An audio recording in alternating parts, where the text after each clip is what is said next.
संत समाज सतनामियों को जय सतनाम।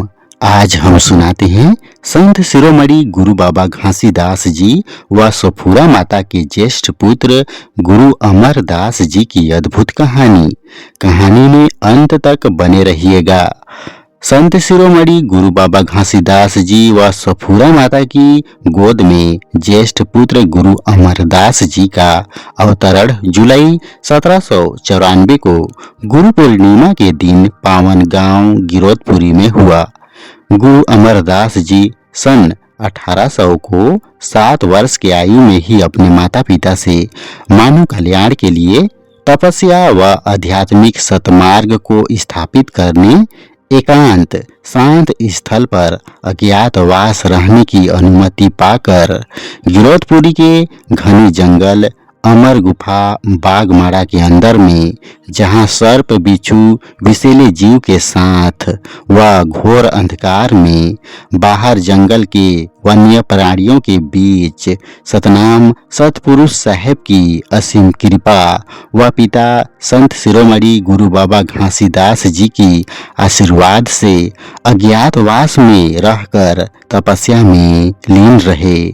कठिन तप से सतपुरुष के दर्शन व सतज्ञान के प्राप्ति के बाद सतनाम के अलौकिक शक्ति से युक्त सन 1811 को कुशलता पूर्वक त्याग मूर्ति बाल ब्रह्मचारी गुरु अमरदास जी माता पिता को दर्शन देने हेतु आया।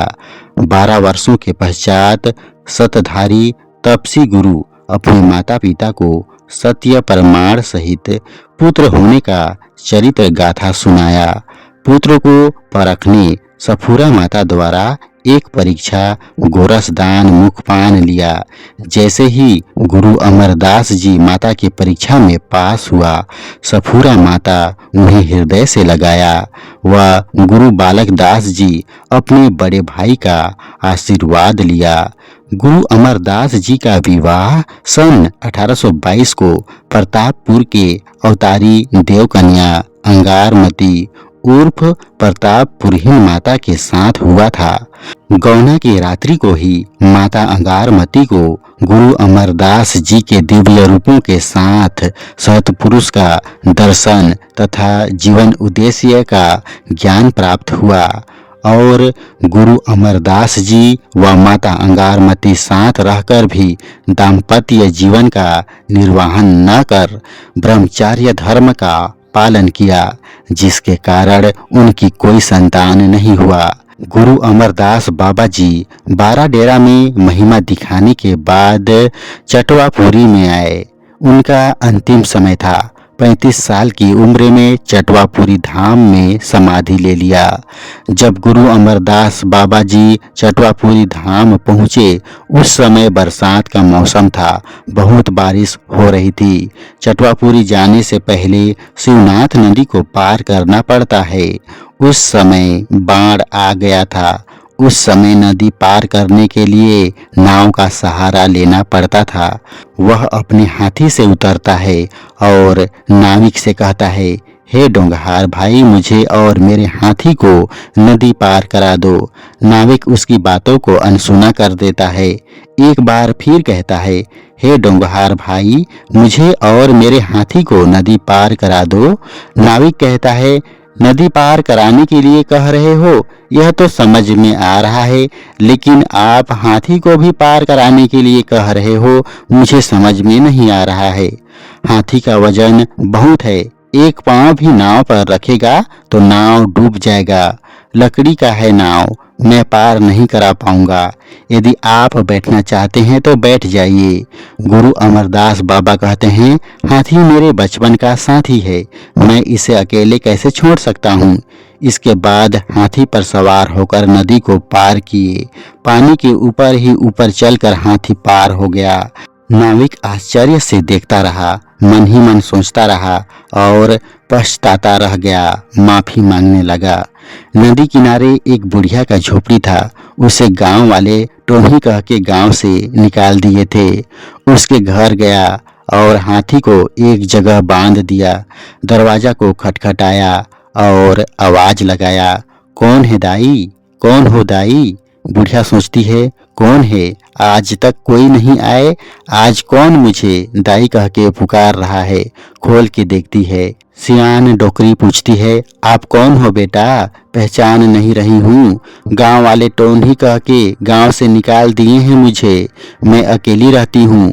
अमरदास बाबा अपना परिचय देते हैं और कहते हैं, दाई मैं 3 दिन से भूखा हूँ, तुम मुझे भोजन करा दो। हो बेटा, कहती है। सियानिन उसे सोन के लोटा में पानी देती है, सोन के थारी में भोजन देती है। अमरदास बाबा कहते हैं, ऐसा लगा दाई बहुत दिनों बाद सफूरा माता मुझे खाना खिलाई है। मेरा आत्मा तृप्त हो गया दाई, कहता है। सियान डोकरी दाई के आंखों में आंसू आ गए।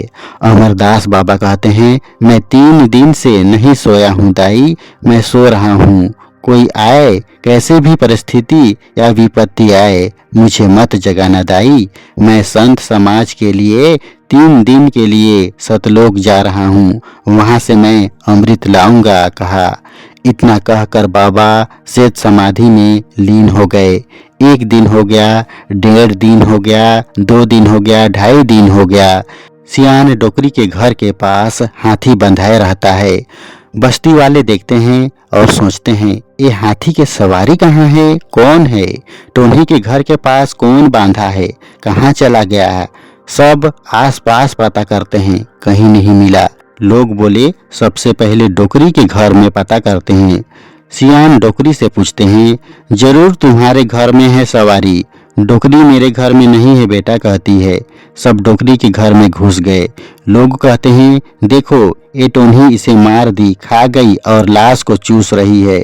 डोकरी दाई कहती है, नहीं दाऊ, ये बाबा 3 दिन के समाधि लिए हैं। गुरु घासीदास बाबा के पुत्र अमरदास बाबा हैं। संत समाज के लिए सतलोक में अमृत लाने गए हैं। 1 दिन और देख लो दाऊ, इसे मत जगाओ। कोई भी सियानिन के बात का विश्वास नहीं करते हैं। कहते हैं, चलो इसे दफना देते हैं, लाश को यहाँ कौन रहने देगा। इसके बाद शमशान घाट में दफना देते हैं। अमरदास बाबा 3 दिन में सतलोक से आए। अपने शरीर को खोजने लगा। सियानिन को आवाज लगाया और पूछने लगे। सियान डोकरी रोती हुई कहती है, लोगों को मैंने कितना बोला दाऊ, बाबा समाधि में लीन हैं, 3 दिन के लिए समाधि लिए हैं, सतलोक अमृत लाने गए हैं, मेरी एक नहीं सुनी बेटा, कहती है। यह जानकर अमरदास बाबा कहते हैं कि जिस संत समाज के लिए सतलोक अमृत लेने गया, 3 दिन का समाधि लिया, वही समाज विश्वास नहीं किया। जहां लाश को दफन किए थे, वहां की माटी फट गया। सियानिन झोपड़ी पर उसी समाधि वाली जगह पर कंठी माला, खड़ाऊ और जनेऊ को छोड़कर चली गई। आज बस इतना ही। मिलते हैं इसी तरह की सच्ची कहानी लेकर। जय सतनाम।